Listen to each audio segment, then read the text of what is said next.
Toronto Raptor fans, we need to talk. We need to have a really serious conversation about how we view the game, about how the game of basketball is actually played. We're going to talk about some deep stuff today, but most importantly, we got to talk about this. I promise you that graphic is real.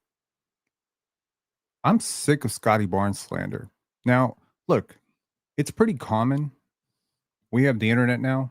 A lot of people get to be very loud on the internet. Apparently, Wi-Fi is very accessible, keyboards are accessible, and people get to vent their completely uneducated opinions on basketball, life, philosophy, just about everything, politics, on the internet.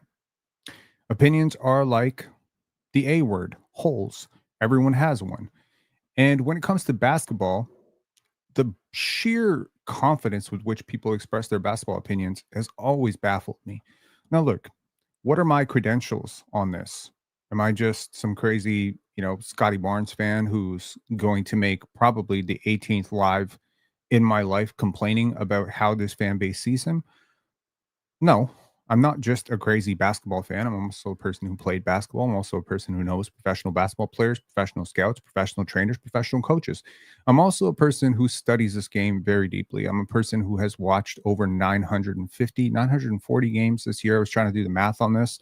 It's really hard to pin it down to a number, but I watch a lot of basketball and I think I understand it pretty well enough to say that these opinions that are being expressed on Scottie Barnes are crazy. Now, honestly, I don't log in on Facebook very much. I'm very inactive on Facebook. But once in a while, I'll log in on Facebook and I'll see a post about RJ Barrett or Scottie Barnes or whatever. I'm in a bunch of Raptors groups. And this one caught my eye because, oh, Clutch Points shared a Pinsar basketball thing. I was like, that's cool. Shout outs to Clutch Points for doing that.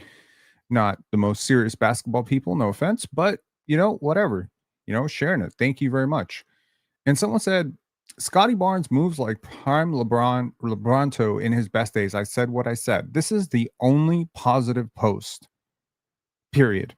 Because the responses to this, all of which, by the way, are from Toronto Raptor fans. I checked. I was looking at these people. I'm like, where are these people from? Are they, from Orlando? Are they from Cleveland? Are they from Detroit? No.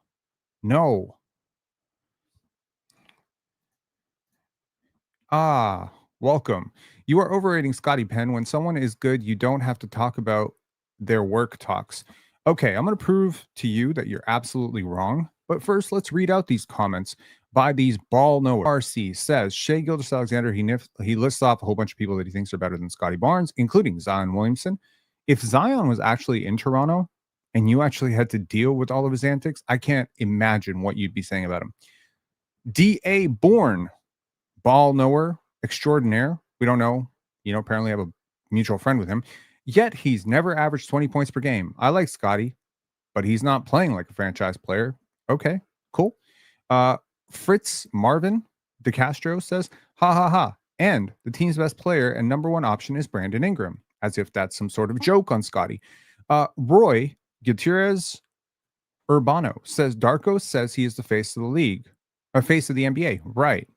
Anthony Charles apparently knows me, says Rob kills me, man. Omar Ali, it's posts like this that show that our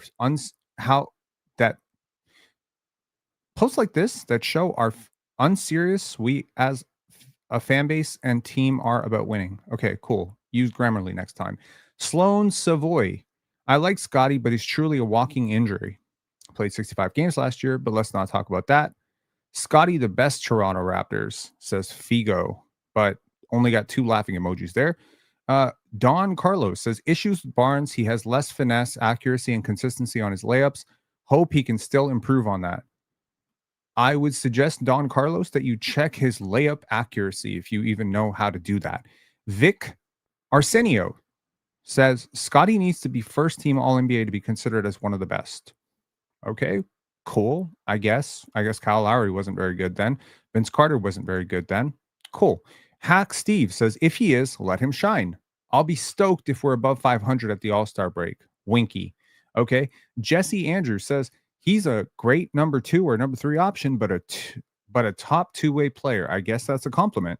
Xander Smith says, if he can put it all together and level up, maybe at some point, consistency with aggressiveness and focus is a must before all those other names in my head get passed. Until then, a little premature for this comment. You know what, Xander? I agree with you. It is a little bit premature, but it's also a little premature and probably post mature. I don't know if that's a word. For Jim Leader's comment, total G League player, he's a joke. Lou Torres, 100. Facts. Great. Nguyen says, if the man had a jump shot, then yes, he would be lethal from just about anywhere on the court. Let's ignore the fact that he hit a very large percentage of his mid range jump shots. Cool. Justin Fay, if this is true, let's just hope he doesn't flop like him too. Funny. Figo, congratulations to all the Toronto Raptors players working hard. Yo, Figo is my favorite commenter because Figo is always going to tell you the positive thing. He can't shoot, says Michael Thompson. I would like to face you in a game of 21, perhaps. Ryan Donovan, Rob takes our casual takes. Okay, cool. See your fucking credentials. Anthony Clark says he has the wildest takes and then tries to back it up with made up bullshit as valid points. Laughing emoji. I guess the man is a narcissist. Saying Barnes is better than almost any player you can think of is not just ridiculous, but flat out crazy. I'm a Raptors fan, but this man talks about Barnes as if he's Kobe in his prime. I mean, no, I don't, but okay. He has taken. Oh, I think it's funny that Brian uh, took this time to plug his podcast to the point. When we had him on YouTube, yes, you did have me for a few episodes, man. Figo, I like your game. Nice, nice, Scotty. I miss BI. What? He's yet to prove that, says Nicola. Okay, Kim Millar. That's quite an overstatement. He has the best.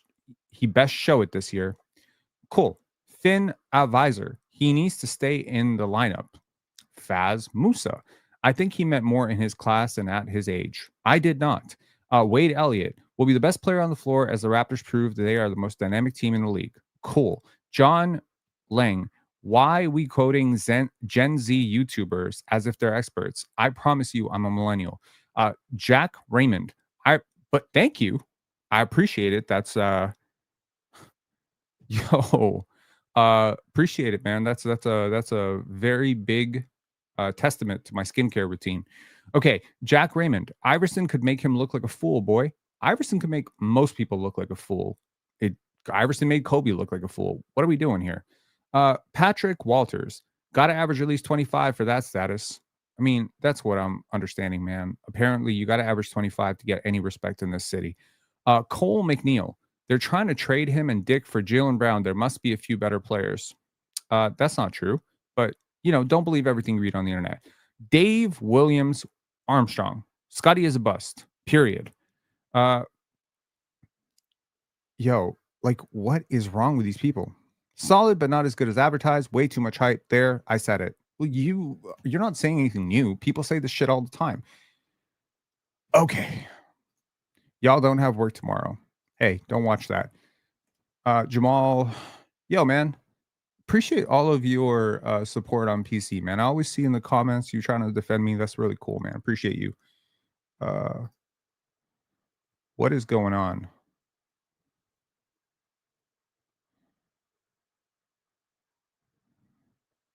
What is going on? Wesley Barber, are you spamming? Oh, dope. I served Mamu dinner tonight. Oh, shout outs to you. Cool. Okay, man. So we got media day tomorrow. So I promise this won't go super long. I know this from experience. How people are introduced to you carries. You have a long uphill battle when people are introduced to you as the wrong pick and a zero level score because everything they now find out about you after that builds on the first thing you find out. I've talked about anchoring biases a lot, okay, a lot throughout, this channel, and it's a psychological thing, man. And let's just be real and let's be honest. A lot of sports fans are kind of dumb. Not you guys, but a lot of people are dumb. And a lot of people don't rethink their first thought. Okay. So if your first thought is that guy's great, your second thought is going to be trying to agree with your first thought. That's what an anchoring bias is. When you already think somebody is an idiot, you try to find some consensus for why that first thing was true.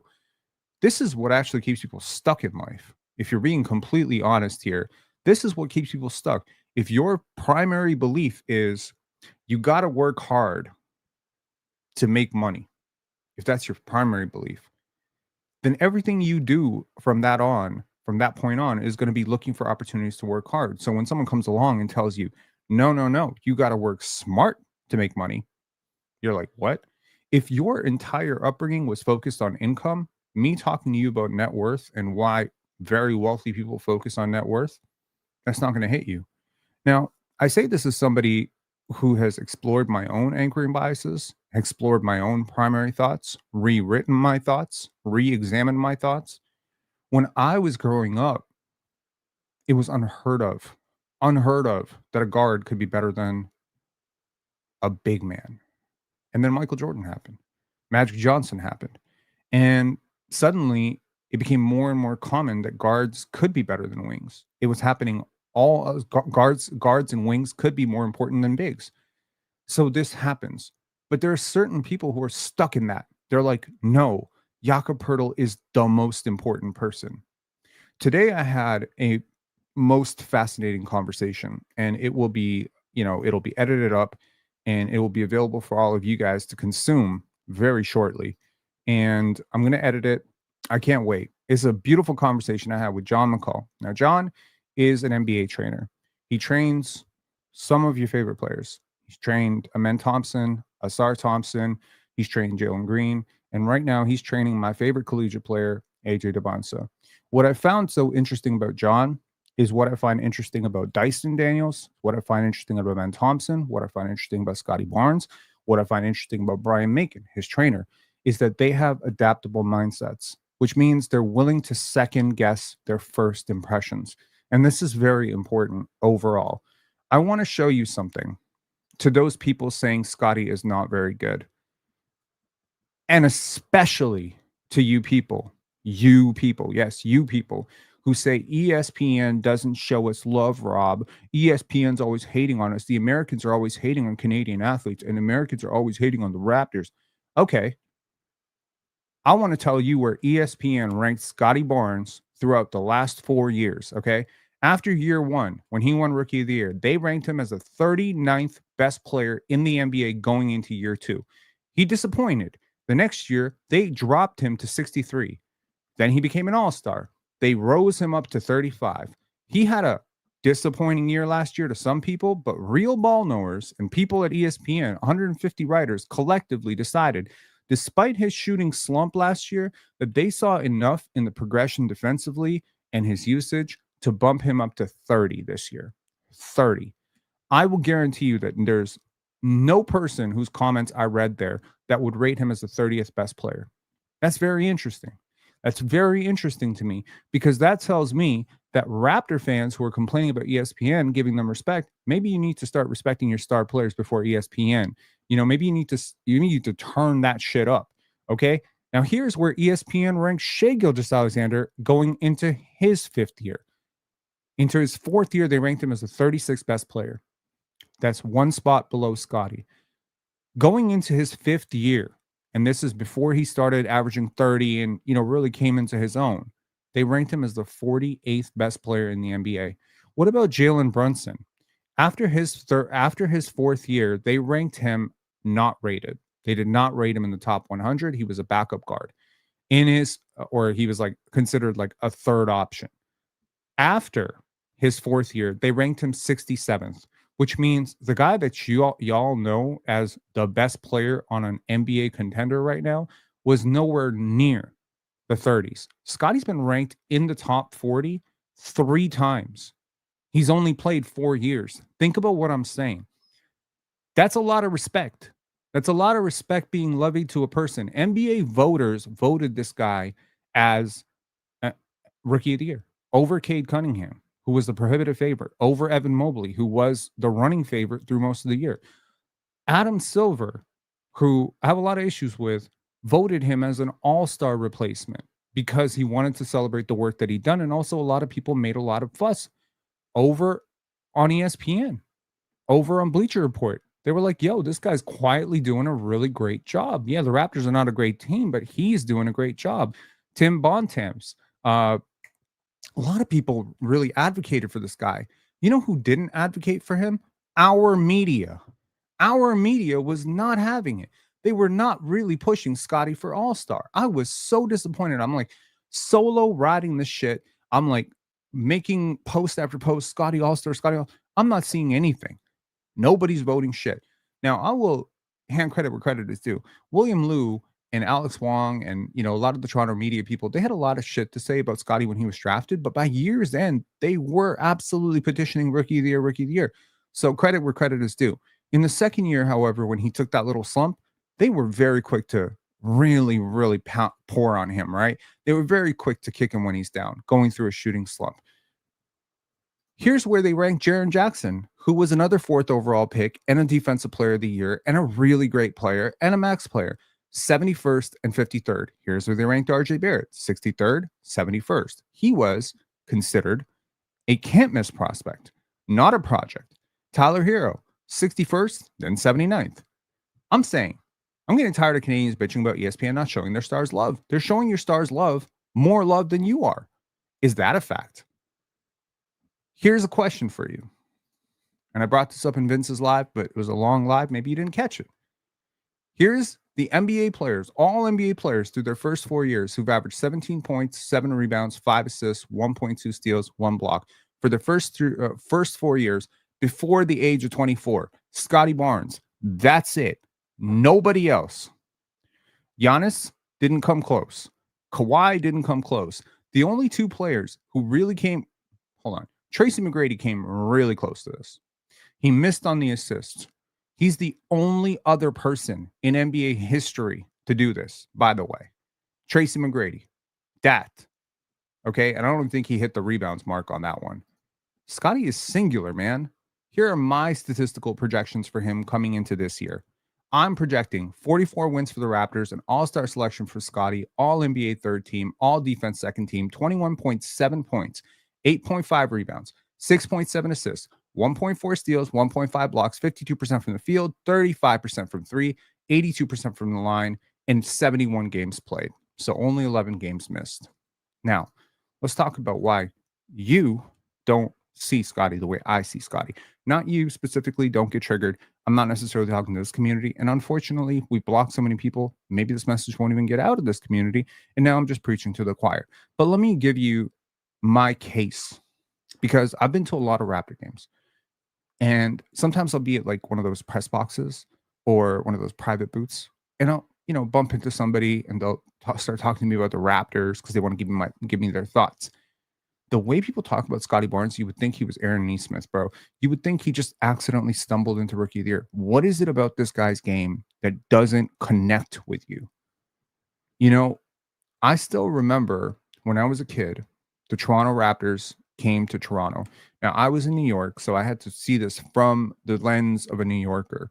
And there were some running jokes that a lot of people in Canada really didn't understand basketball. And it's kind of ironic because it was invented by a Canadian. The first game ever was played in Canada, in Toronto, Toronto Huskies. There's a lot of basketball history here, but it doesn't seem to be a lot of basketball knowledge. And there seems to be it's a weird thing. There's a lot of people in this city who have a lot of strong opinions and emotions about sports and a certain appetite and certain way that they consume sports. And I think a lot of it stems from the Leafs and a lot of disappointment over the years. Maybe there's like a little bit of a tough love in the puckhead media. I don't know what it is, man. I really don't. But the truth is,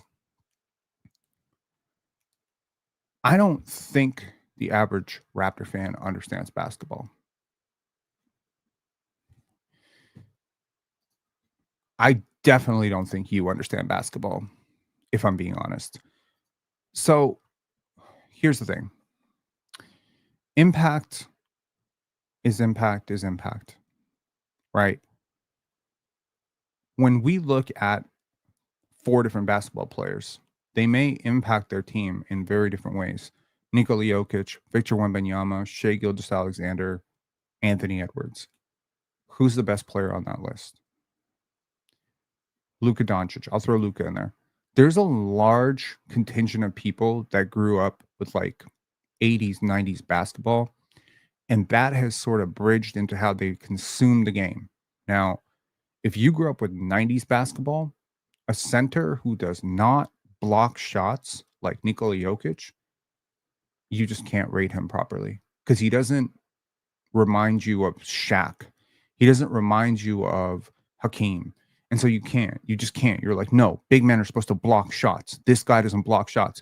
Does it matter to you that he is one of the best defensive communicators? No. Does it matter to you that the analytics say his team is better with him defensively on the court than on the bench? No, it doesn't matter. Does it matter to you that he is doing unheard of things as a playmaking center? No. Does it matter to you that he is more efficient in the paint than Shaquille O'Neal? No. None of these things matter to you because you say, well, it's watered down. Shaq would have killed him. No, Shaq wouldn't have because Nikola Jokic shoots over 40% from three in the playoffs, and I watched Shaq struggle against bigs who could shoot. You think Giannis is leaps and bounds better than Scottie? Cool.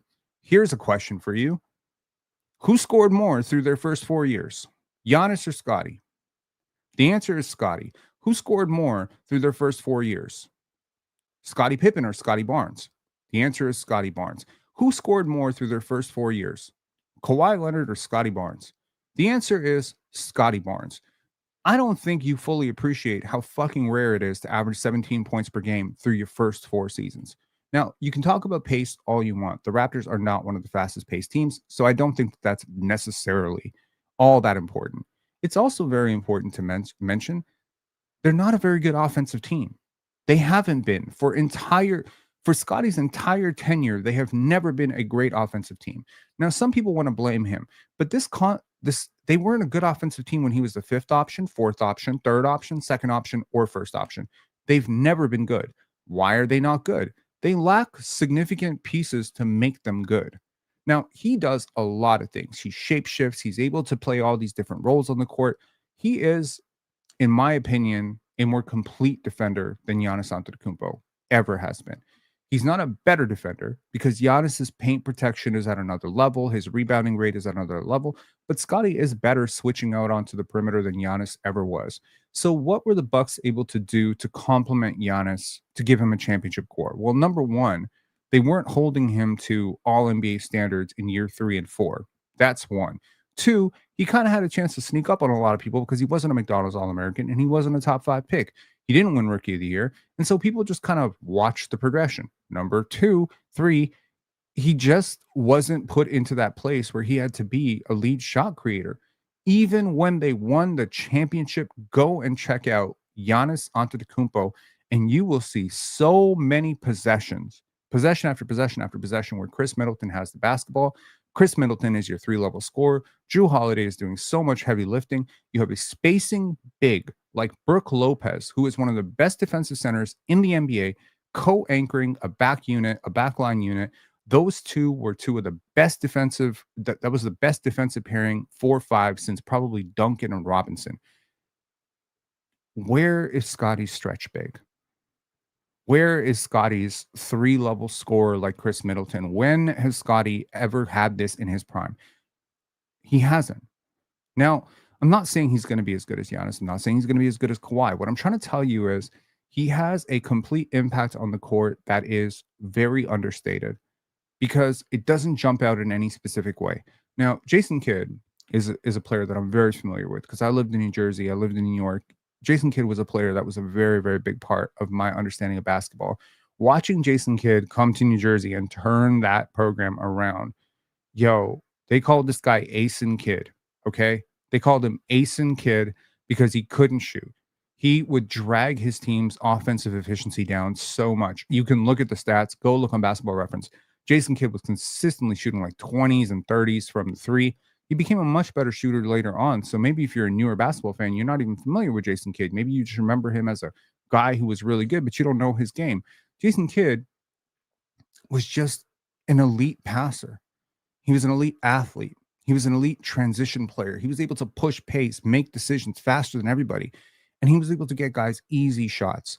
If you are a fan of Samson Folk and Raptors Republic, go actually read the work that he's done on Scottie's assist generation. and advantage generating assists. Don't look at the numbers like a fucking moron.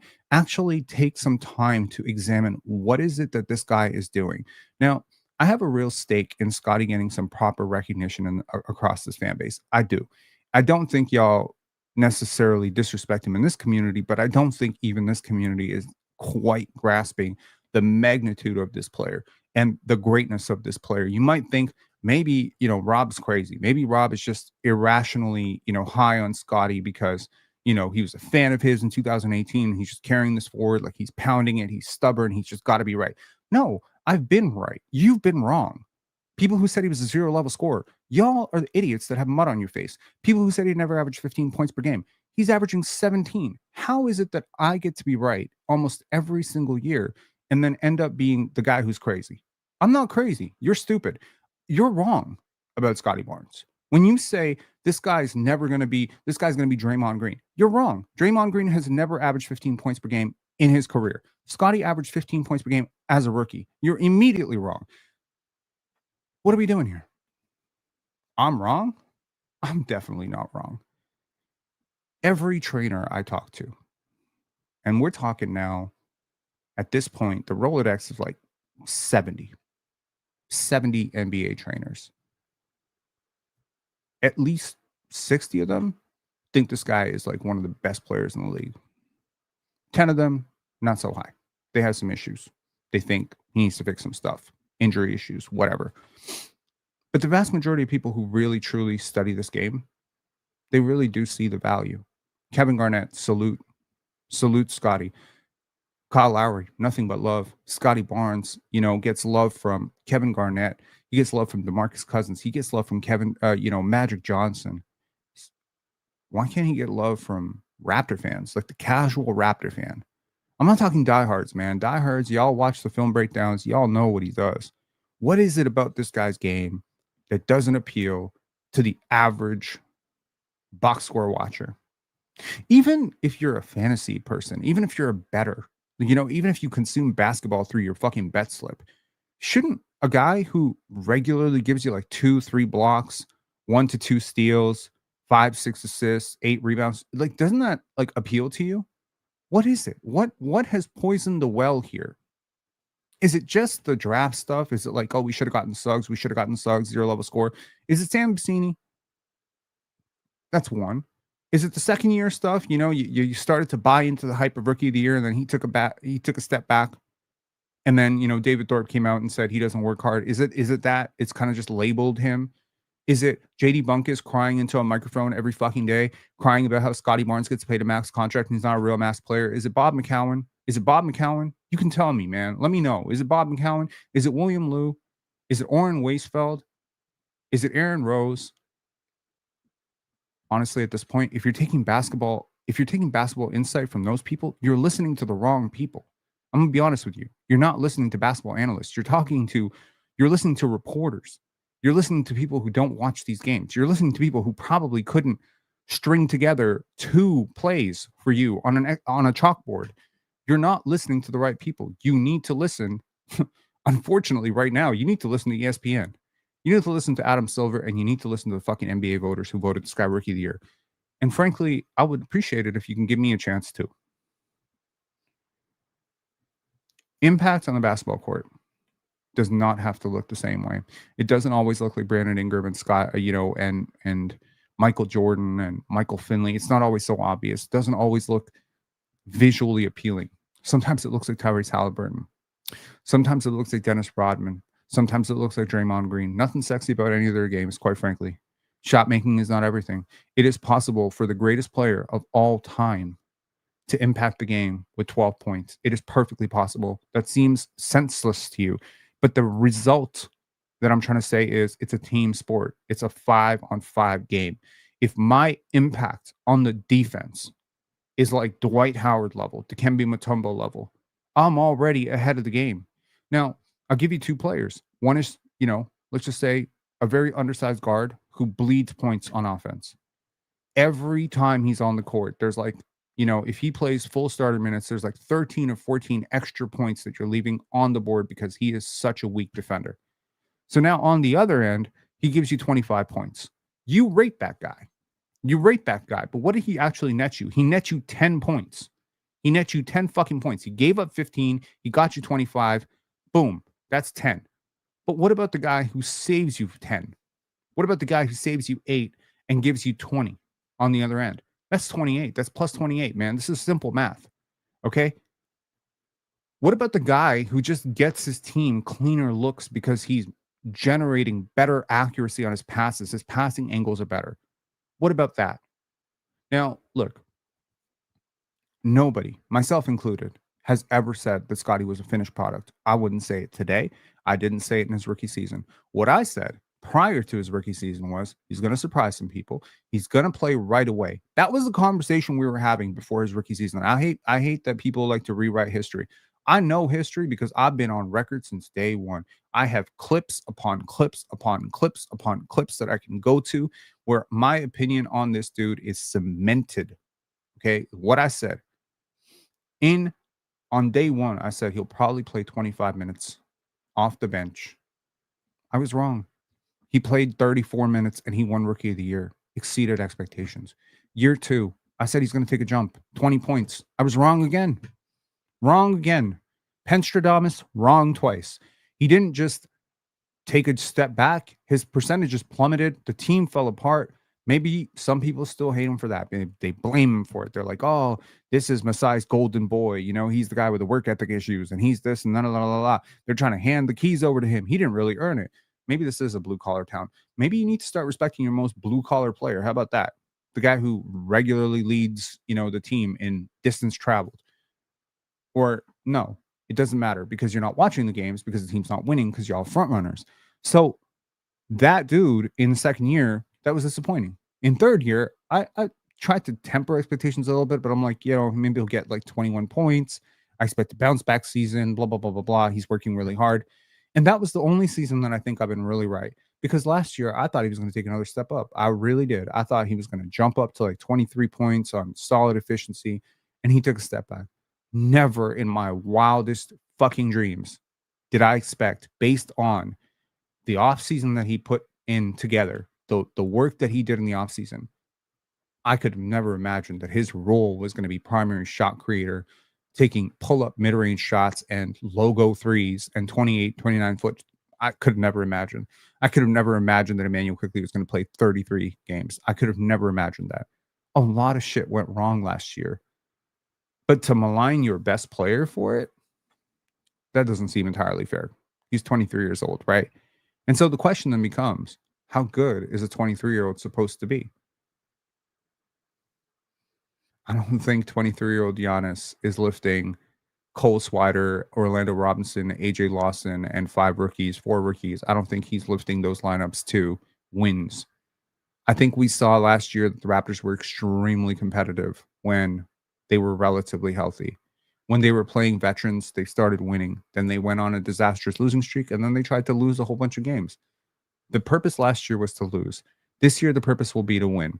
Now, whether Scottie puts up 18 points, 21 points, 22 points is not really that relevant to me. I really don't care. I love the fact that this guy is selfless. I love the fact that he can mold. I love the fact that his game is so effortless.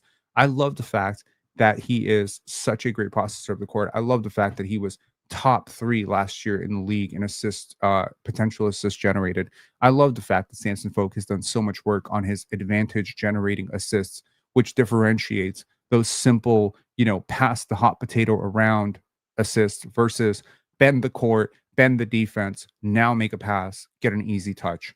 I think with proper finishers around him, with a vertical lob threat, with a stretch big, with competent shooters, this guy's going to get like really good really quick.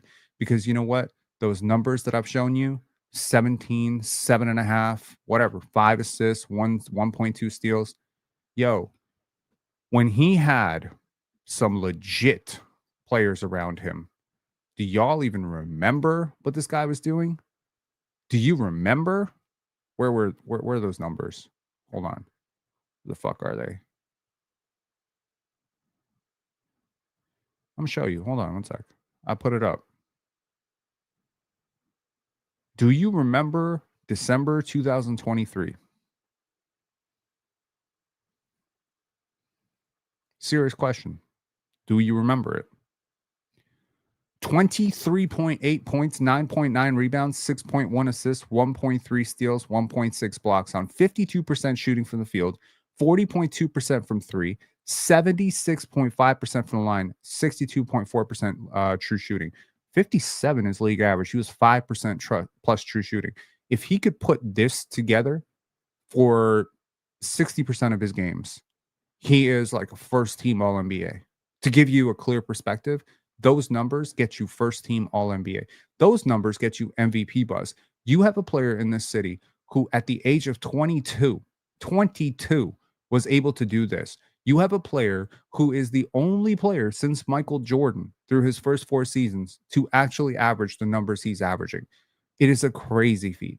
And I'm going to make a video tomorrow or the next day detailing why it's such a crazy feat and why nobody in league history so far has done it, why very few players can even dream of doing it. And it largely comes down to this: it's hard to be this well rounded, it's hard to do this many things. You don't value the everything defender, but that's because you don't understand basketball.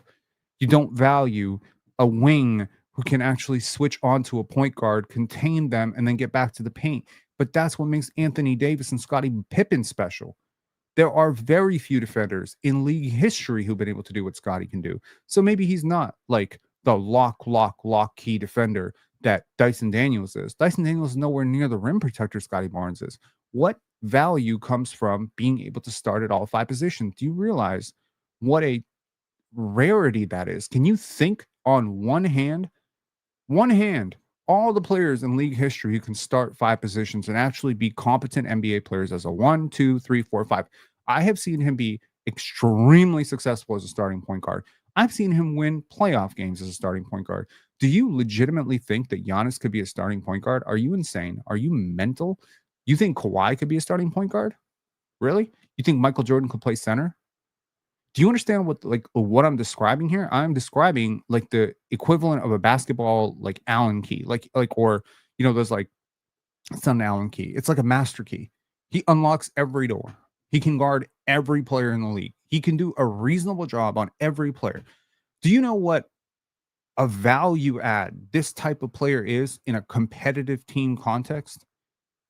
Or would you prefer to only judge him in the absolute worst context? Now, you may say he has a lot to do with his context. At the age of 23, let me put it this way.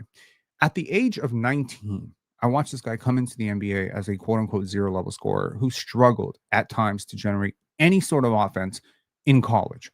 I watched that guy score more points in the NBA than he did for FSU. I watched him be a fifth option, third option, fourth option. I watched him score 34 points against LeBron James. I watched him lock down Kevin Durant as a rookie. I watched him attack Luka Doncic. I watched him do all of that. Now, next year, I watched him go into the playoffs and get damn near a triple double until Joel Embiid squashed his foot. To take you through this entire journey from my perspective, and you may say it's a biased lens because he's my favorite player. I don't really fucking care. You may be biased, I may be biased, but let's talk about it. Comes back, squishes his fucking ankle, comes back on 1 foot to try and help his team win. His team is down 0-3. He's coming back to lose? Yo, come on now. He came back to try to help his team win. In game 4, Fred goes out. Scottie's the point guard now. On 1 foot, he carried you to a win and then another win. Now, he didn't do it alone. Siakam was good. Gary was better. Precious contributed. Everybody contributed. He wasn't great after that injury. But the fact that he came back with that injury on a walking boot told me everything about this dude. Next year, team dynamic falls apart. He's sulky. Fred's sulky. Media's going crazy. Despite that year, there were some progressives. There were some really impressive performances. Some huge fourth quarter explosions. And a lot of people in the Toronto media questioning his work ethic and this and that and whatever. He had a tough season, man. He was going through tendonitis. He was going through all sorts of injuries. Now, hopefully the injury stuff he's kind of figured it out. Sometimes it takes guys a little while to adjust to 82 games. It takes a while to get their routine right. Okay, I got to wear ankle braces. I'm not going to wear ankle braces. These shoes work for me. This shoe doesn't work for me. This training is working for me. I got to do barefoot training, whatever. My hip mobility needs to fix, whatever. I think he's gotten healthier as he goes. And obviously, he's a very physical player. So, knick-knack injuries are going to be a part of his life going forward until he becomes more finesse. But that all being said, I'm praying, touch wood, that he is going to have a relatively healthy couple of years going forward now. Year three, he comes out told you're working on catch and shoot shit all summer. He works in the gym. The guy who has work ethic issues comes out for the first 32 games, shoots 39% from three, has a 5.8, 5.6 box plus minus, averaging over 20 points, makes an all-star team in his third season. Not a lot of NBA players make all-star teams in their third season, and most that do end up being superstars. But that being said, kind of falls apart after January 1st. Raptors trade OG, clearly signal they're not serious about winning. He loses his best friend. He's adjusting to it, adjusting to new players. Nobody knows their role. Raptors take a huge step back in terms of talent, obviously, swapping out two of their best players, three of their best players, frankly, with Dennis, Scottie, that lineup we had with Jakob, Dennis, Scottie, Pascal, OG. OG was quote unquote soft quitting, according to some people. Pascal was also soft quitting. I don't think that was as good as it could be. I want to put the I want to put this in the context. During that 32 game stretch that I have referenced many times as evidence for Scottie's ability to work with a better team, his team wasn't that great. Dennis Schroeder is not in the upper echelon of starting point guards. He didn't have fucking Kyrie Irving like Jason Tatum did in his second season. Okay. Pascal Siakam was not the version of him you see in Indiana right now. He just wasn't that great. Jakob Poeltl, awkward fit with Scottie, but we can make it work if he's the only non-shooter. But then you got Precious, you got Kem, you got a lot of players on that team. Not Kem, I guess Kem was traded. You have Precious Achiuwa, you have Chris Boucher. You have a lot of shaky players on this team, a lot of shaky basketball IQ. You got Gary Trent Jr., who's not a great defender. You got OG Anunoby, who starts out the season amazingly well, but then sort of tapers off in December when Scottie ironically had his absolute best part of his season. So you see all of this and you're just like, wasn't Scottie lifting a lot of bench lineups, including Malachi Flynn? Wasn't Darko like giving him practice runs with the second unit? Didn't a lot of his impact metrics get suffocated by that? If you take only the minutes he played with the starters, I would assure you his numbers are closer to like 7.5 to 8 boxes minus with those bench lineup units kind of like fucking his numbers up a little bit. So he was really, really an all-star. Like prior to January 1st, he wasn't just an all-star. He was like second team all-NBA type of player. That's a top 10 player. He did that at 22. 22 years old without a jump shot, without like any game to speak of, apparently. He's a much better player today. Significantly better player. He's a better passer. He's a better leader. He's definitely more athletic right now. Guys, contrary to popular belief, they don't decline in athleticism.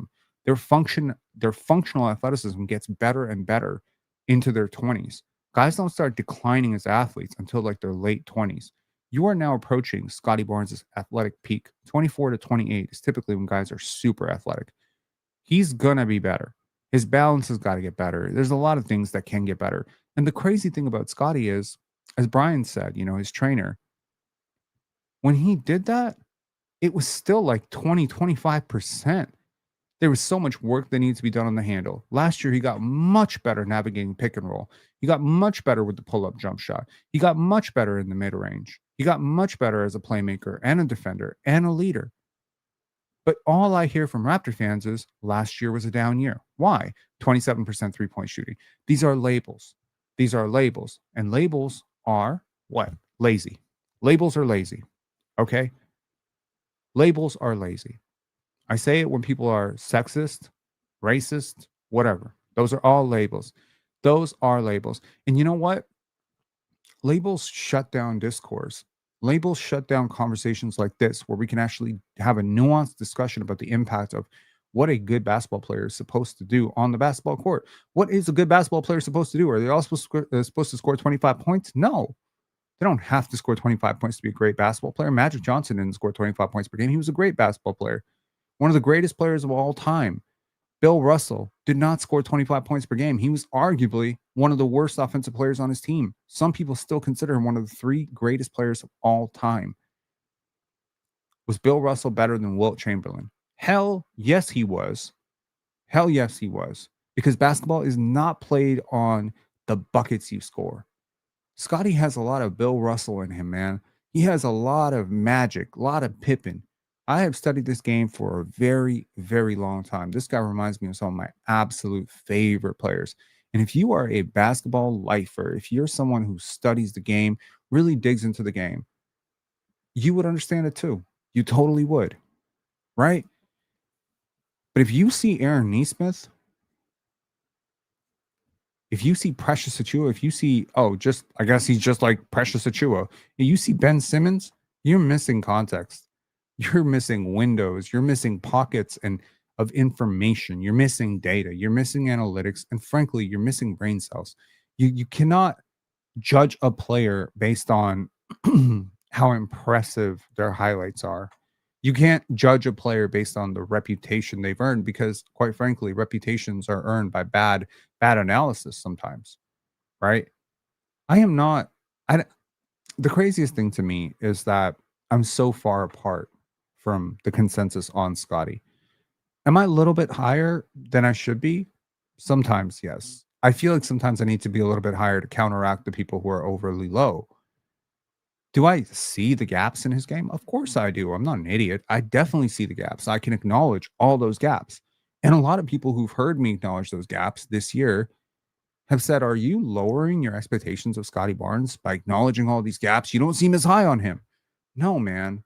I just don't need to play delusional guy on the internet right now because a lot of people are waking up to this. I heard the other day Samson Folk, he was on a Raptors Republic podcast, I think with Louis Zatzman or Trey, and he said that I think it was with Louis Zatzman, and he said he would take Scottie going forward over Cade, over Mobley, over Franz. And I was just like, okay, at least somebody else is willing to say something like that. Now, immediately I felt there was a little bit of trepidation and this might be really, really bad. This might not age well. I'm not so sure, but he did say it. And I think that that's a good thing because I don't think that he would approach this like a fan. And that's just my opinion, having watched Samson for a bit. Good respect for his work and the analysis that he does. And, I may not always agree with what somebody says, but I'll always respect people who put in the work. I'll always remember. Thank you, Hoops Convo. Remember when DeMar was in year 4? Everyone gave up on him too. You know who else people gave up on in year 4, 5, and 6? Kyle Lowry. You Glazers. You say he's the GOAT. He's the GOAT. Where the fuck were you in year 4, 5, and 6 on Kyle Lowry? I remember, and I'll tell you this story 100 times if I have to. The day the Toronto Raptors tried to sign Steve Nash, when I heard that rumor, I was so fucking pissed. I was like, this guy is so over the hill. I get why the Raptors are doing it. This is such a typical MLSC bullshit move.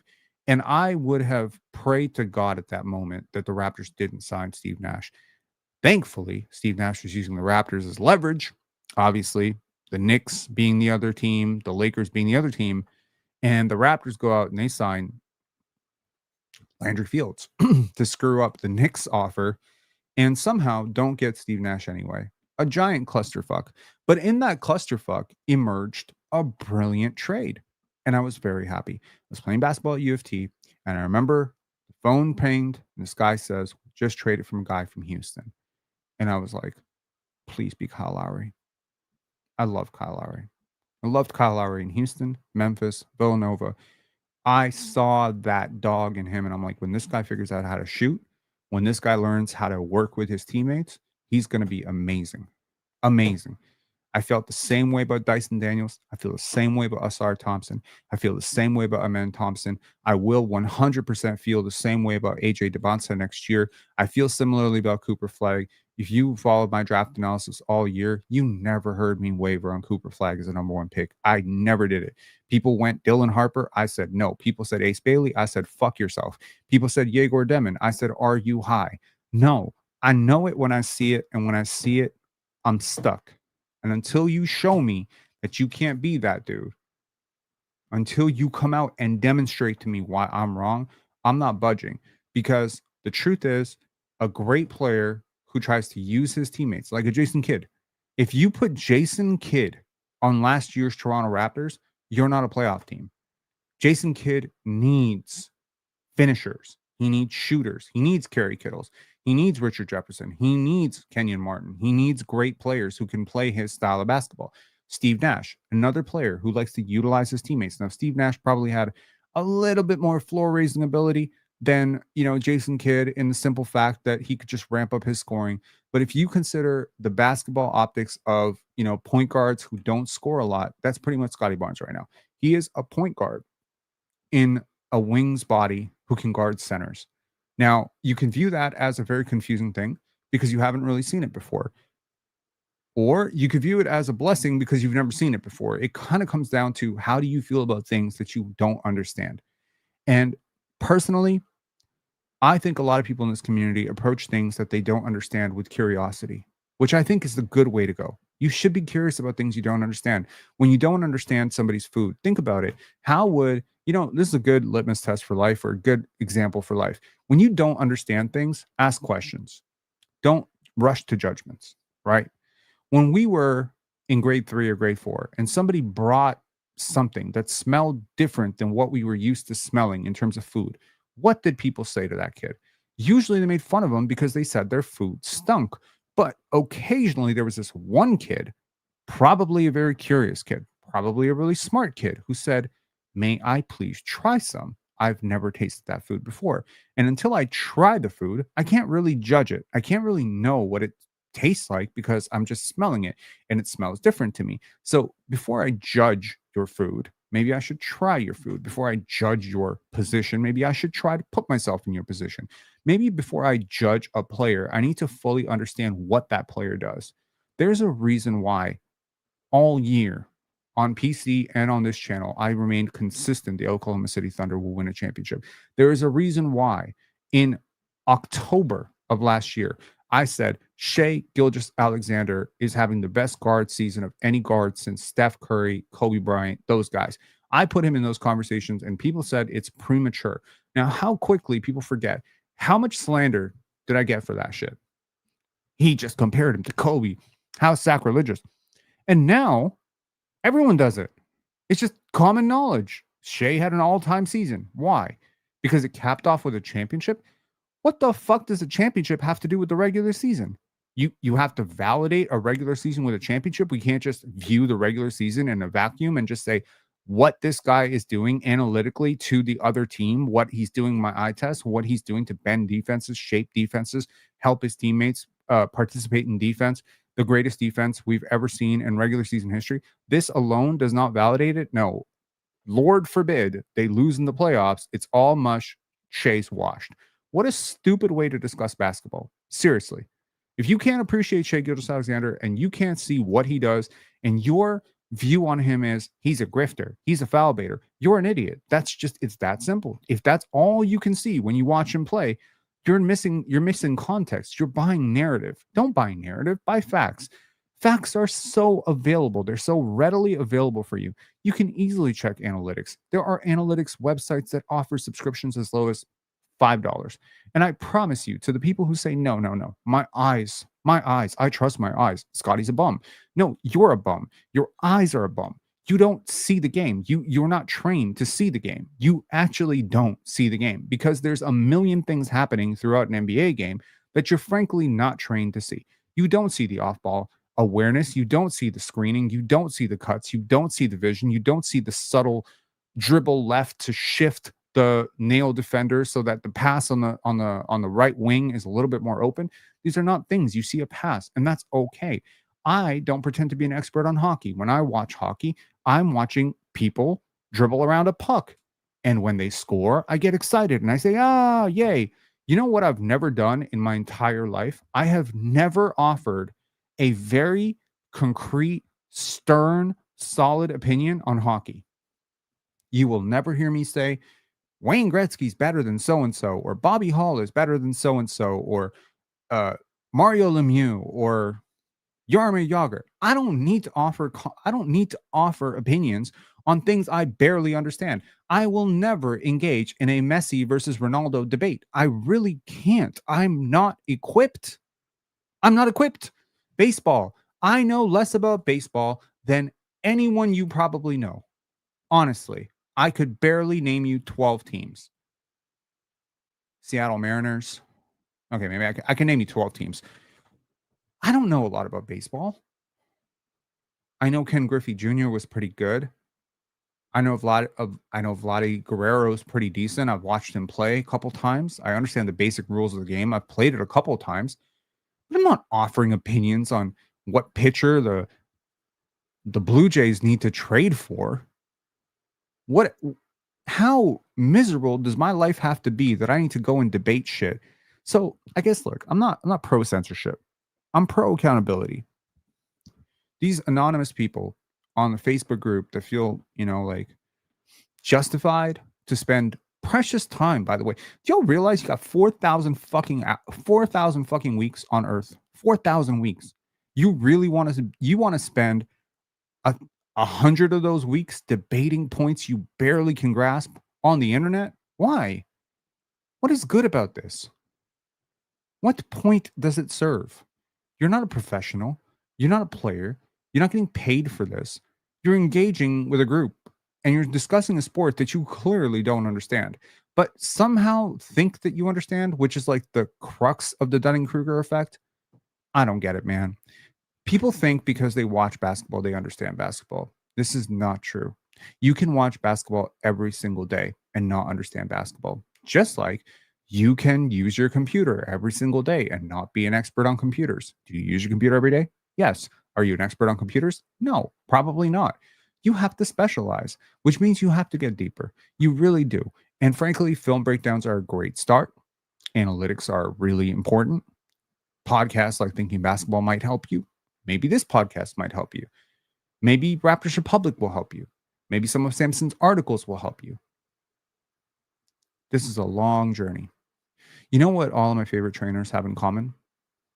They're all extremely intellectually curious. Extremely. And you know what's kind of crazy? The guy that I interviewed today, shout outs to John, I don't think that he would offer any opinion on basketball with as much conviction as these people on a Facebook group.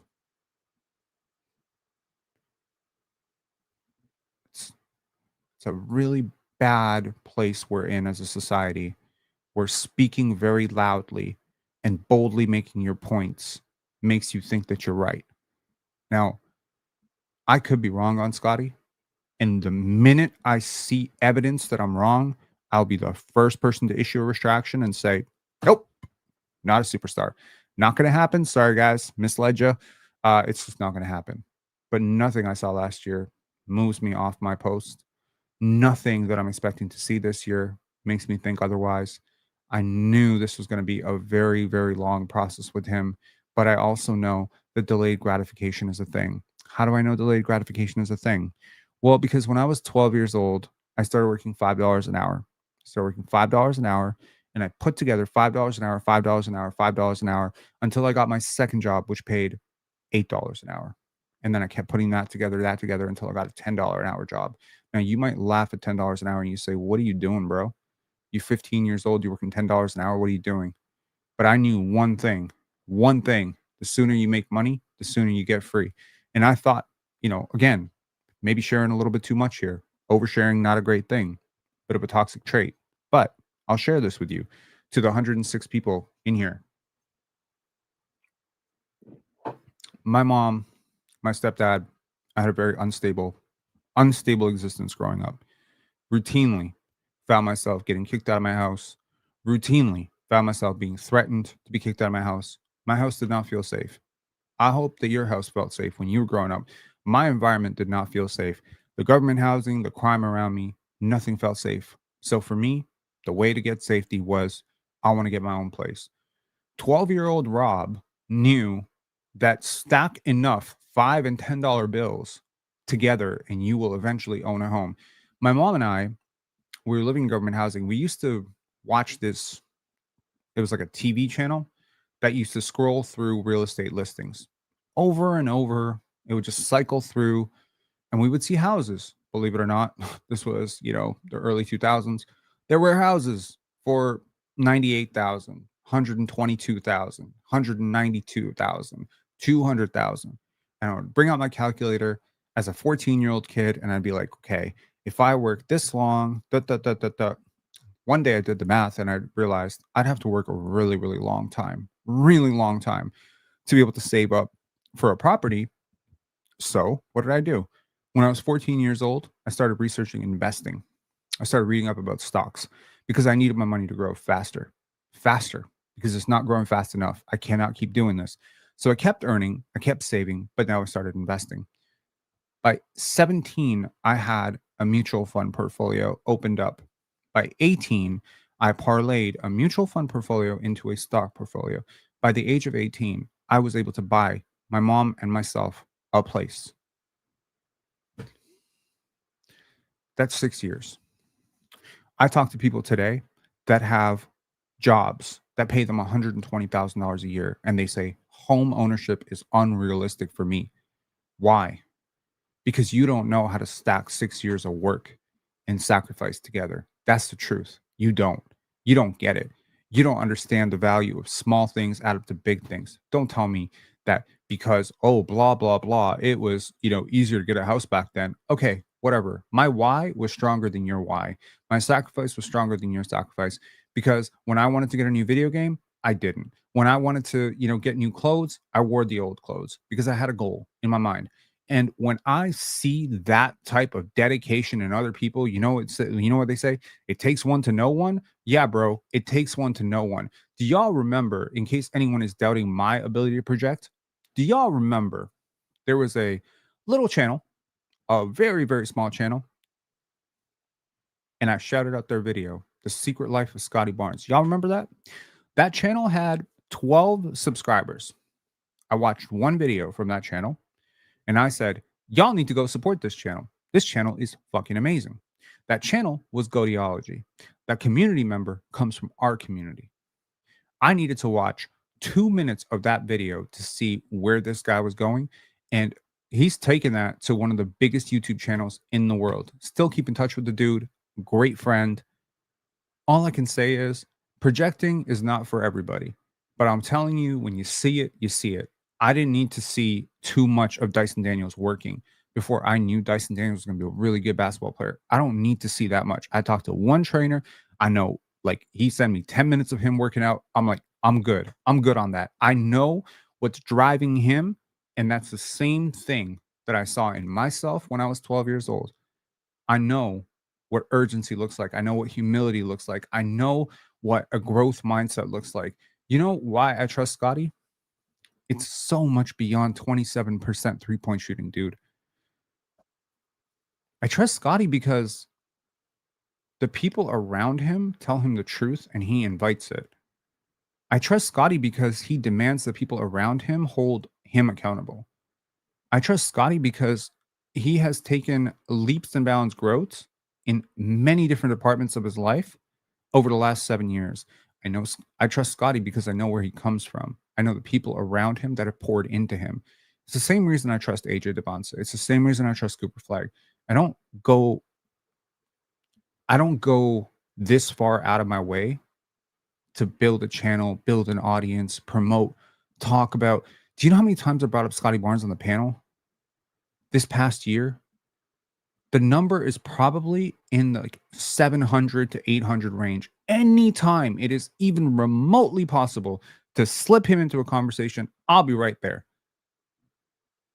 I'm gonna continue to do that too, and you will. I guarantee you. Guarantee you. In the end, I will be right. We will be right. This community will be right. Not in an unhinged, like picket signs outside, Scotiabank Center. We were right. No, we will be right. We saw it early. We will see it. And I promise you, just as the pride I feel with Dyson Daniels winning Defensive Player of the Year, the pride I feel watching Amen Thompson and Victor Wembanyama become what they are becoming, the pride I will continue to feel for Carter Bryant as he continues to turn heads all over the league. That pride I felt, I told Chilltown Hoops on the panel, I said, Chill, you're going to love this kid, Carter Bryant. How do I know that he's going to love him? Because I did my research, bro.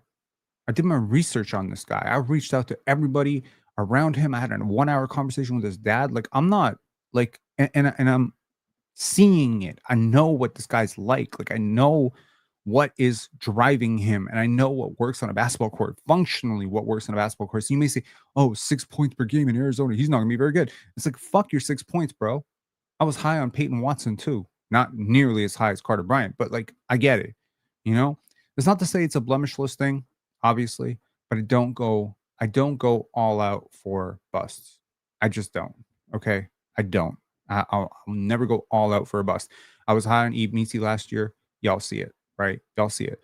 Jordan Hawkins might be close to okay, wrong, but we'll see. I still have faith in Jordan Hawkins for sure, right?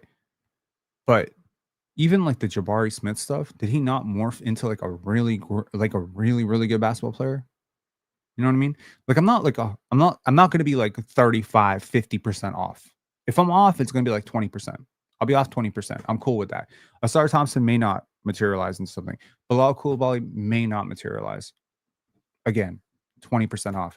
I started hyping Bilal when he was like literally ranked as a second round pick. And I was like, this guy's going to be a lottery pick. He was. Carter, he was a second round pick, mocked 25th to second round. I said he's going to be a lottery pick. Was he a lottery pick? Yeah, barely. 14th.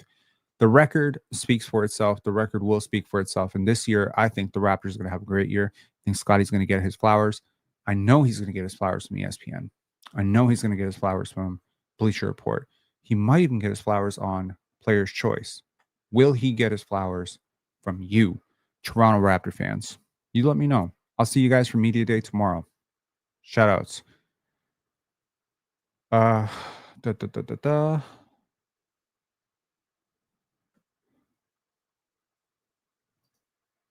Who is this? Two roommates. Who are you talking to?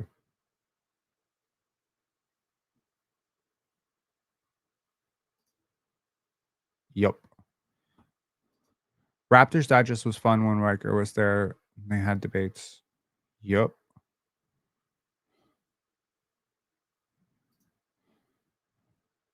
Shocking.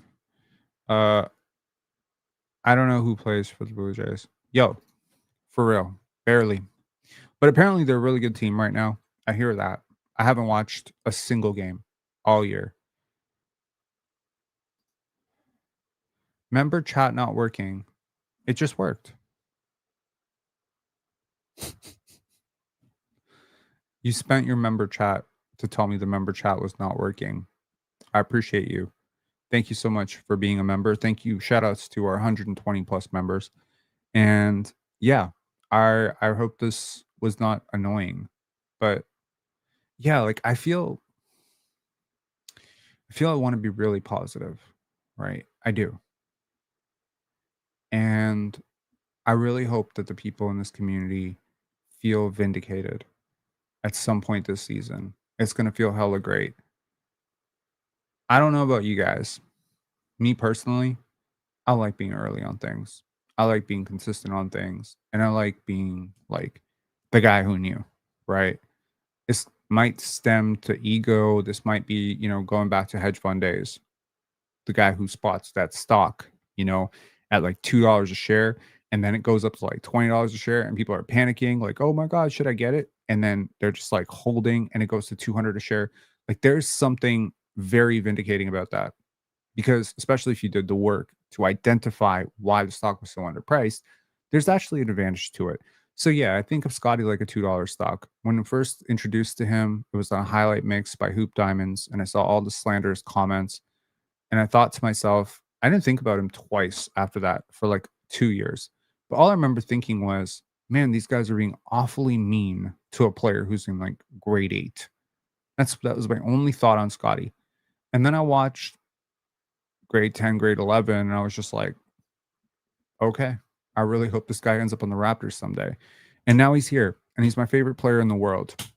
Also, want to give a big shout outs to the Minnesota Lynx, My favorite team, apart from the Toronto Raptors, in the entire world, across sports, lost tonight. Nafisa Collier, my favorite player outside of Scottie Barnes and Paige Beckers.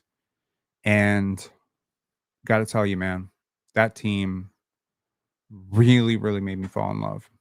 I love that team. Minnesota Lynx are such a beautiful basketball team. They play perfect basketball. And the fact that they lost Dejanay Carrington, they lost Nafisa Collier, injuries really sucks.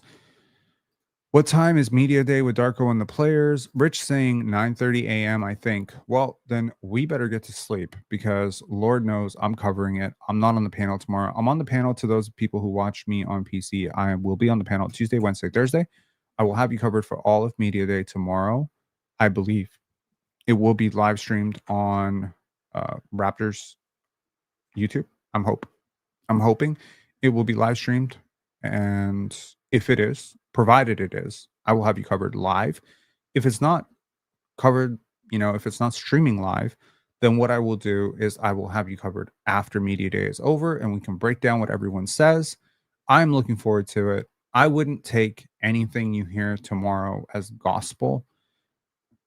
Again, like a lot of things change once the season comes around. These guys have put in an off season of work. There's a lot of things that could change. Injuries change roles.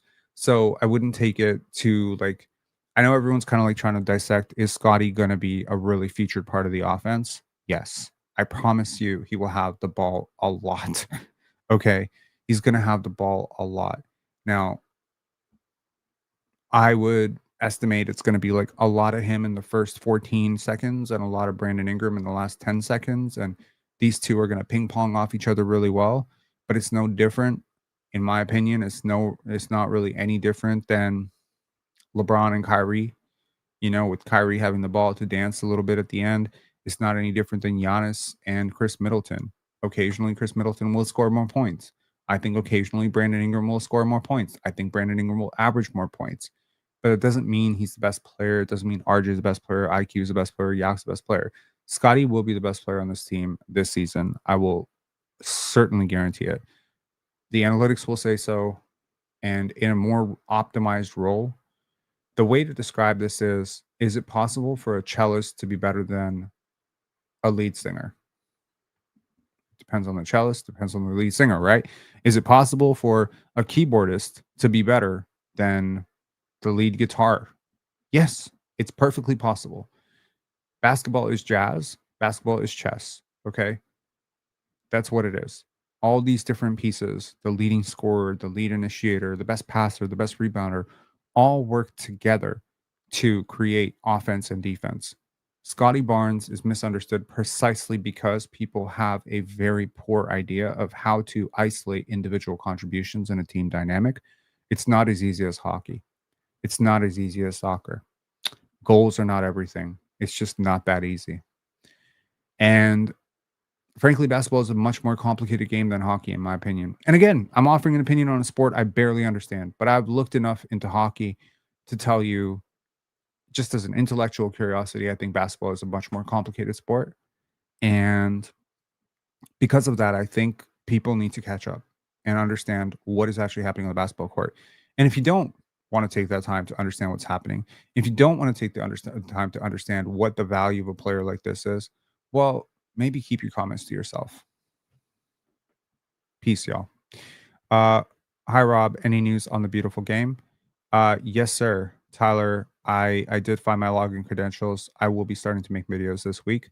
I have a video essay lined up. I have 4 videos that I need to edit this week. 1 for the beautiful game pod, and 3 for the Raptors pod here, Pensar Basketball. But I appreciate you actually taking some time, being patient. I apologize. When I initially launched that, I was like, it's gonna happen like in a month or in a few weeks, and I just kept delaying it, delaying it, delaying it. It's been a little bit of a, do I really want to go through the process of trying to build an entire channel, get to the monetization stage? But you know what? I love the Spurs. I love, Carter Bryant, Wemby, and everything they're doing over there. I think they're about to have a fantastic season as well. So I'm really looking forward to splitting myself between these 2 things. There's a chance that I will be, okay, I can't share that information yet I can't share that information yet. It was confidential when it was sent to me, and in my sleepy 2 a.m. brain, I almost leaked it. Okay, cool. All right.